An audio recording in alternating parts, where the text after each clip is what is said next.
talk to the clients. They're looking for you. Sandali.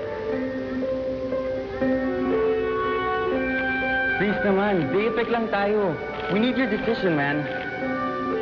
Sandali, sabi. I don't know what to say.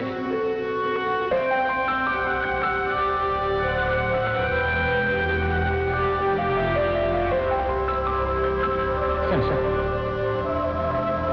Kulit mo kasi.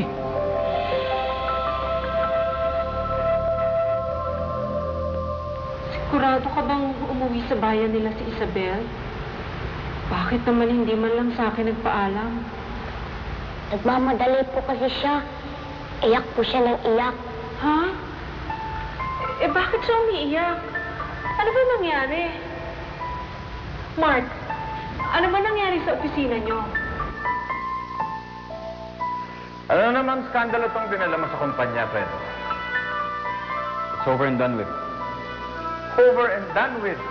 Alam mo bang nakapost sa internet ang punyemas na video na yan at pinagtatawanan ko ngayon ng mga empleyado natin? Fredo, this is a big scandal!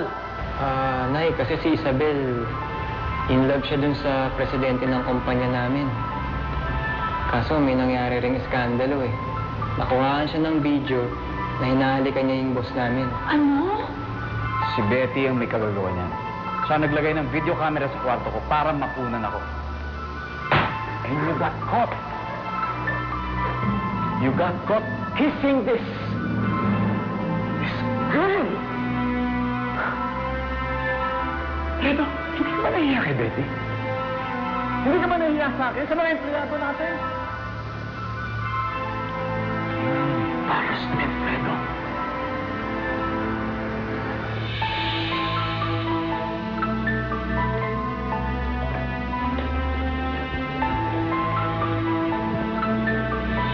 Francis, Paprint ko na? yes, they're all in here.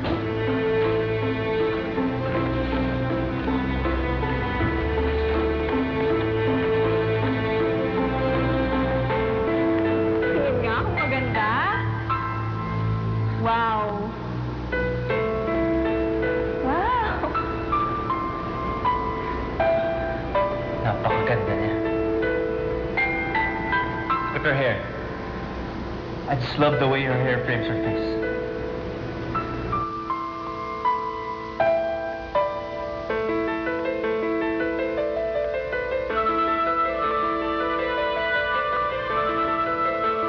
Isabel! Isabel, bumalik ka. Anong nangyari sa'yo? Ba't ganyan ang itsura mo?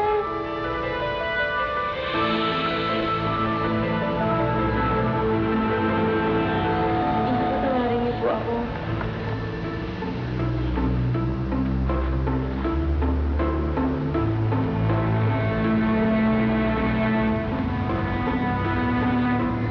Ano to? Itong nasa hair niya. Yan. I don't know, baka galing siya sa isang party. Party, okay?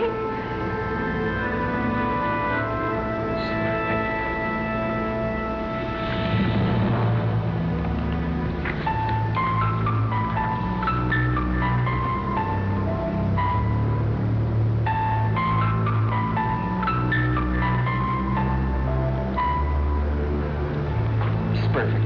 It is beautiful. She is indeed beautiful. I like this girl. Kailangan natin mahanap siya, Francis.